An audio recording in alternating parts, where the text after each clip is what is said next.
Colorful story there by Philip Kitani.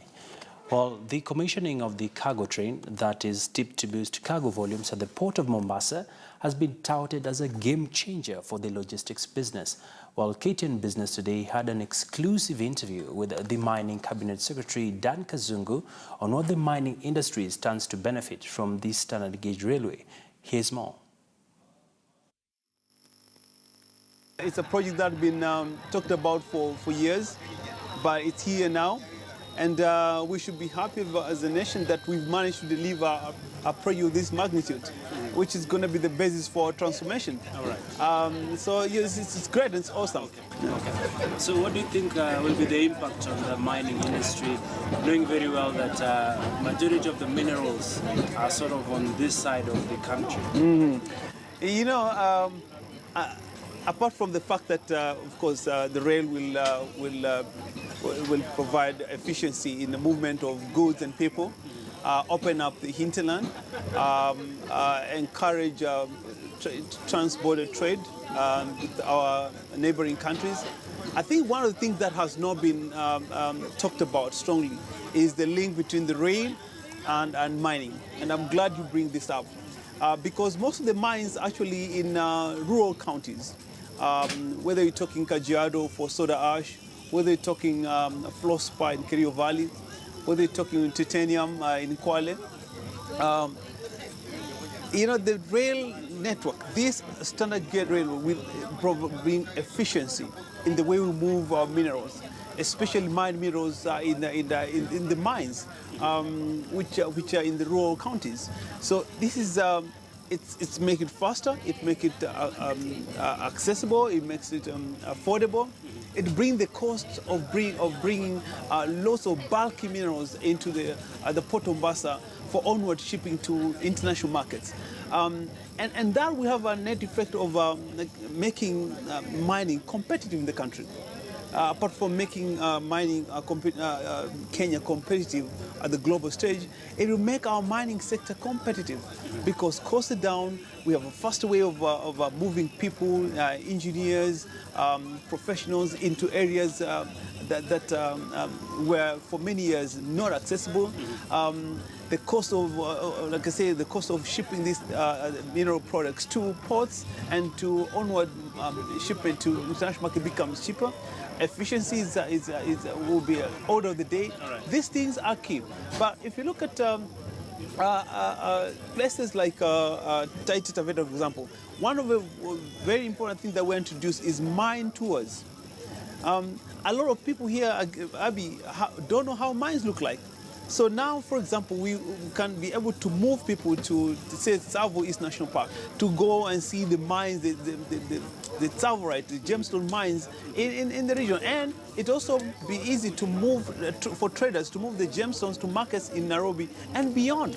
So when you see the net effect, it's a great thing that's happening and it's bringing more efficiency and it's making mining competitive and attractive for investors. Right. So investors will see Kenya as the place to come and invest and get a good return on the investment. So it can only be a great thing for us. But beyond Kenya, remember this SGR is supposed to connect Uganda, Rwanda. And at the shores of the borders with Eastern Congo. This is key. So minerals from the entire region can quickly be brought into Kenya, and it plays to what we're trying to do to make Kenya the center for mineral trading and value addition. So minerals from the entire region now can easily be shipped through Kenya. And that can only mean more jobs opportunity for our people. It can mean more wealth creation for the nation. So the Ministry of Mining is at the central position to ensure that it drives this agenda of creating jobs, creating wealth, yeah, and bringing technologies, technology transfer from all these people into the country. Remember, and you've been to BES, you know what kind of technologies and kind of caliber of profession you need to run a project like that. We'll be getting those people here so we can learn, but also it's a chance for us to get our own people to learn and become the global players, the global professionals when it comes to mining. All right. Yes. And Waziri, finally, there are those that you talked about investors, and I like your comments on that. Thank you. That it's going to bring in more investments Yes. in the country. At the same time, there are investors who are fearing for their businesses, especially people in the truck business and in the bus business. I don't know, what's your message to them? My message is this.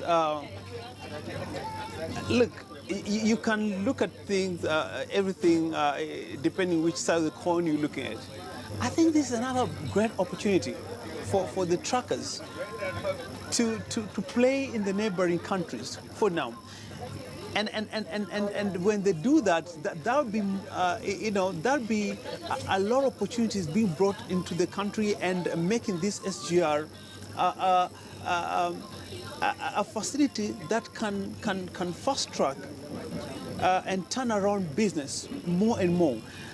This is what I mean. So they should not be worried. They shouldn't be. They should never be worried because in any given situation, look at the. I always tell people, look at the when you look at the cloud, they say that every cloud has a silver lining. Sure. Always look at the silver lining. What is silver lining here? If SGR right now go all the way to Nairobi, for example, I want truckers to be bringing goods from the entire region into Nairobi. Feed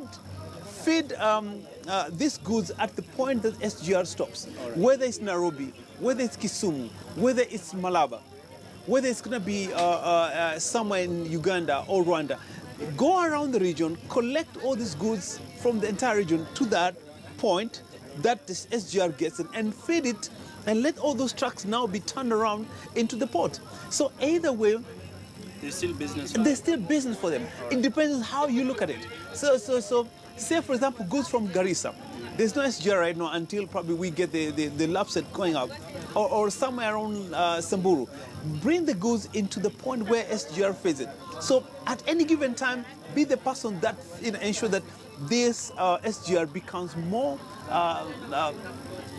economical, more engaged, and so that we put this SGR into better use. So there's always be opportunity. It depends how you look at it. So I want truckers to be creative.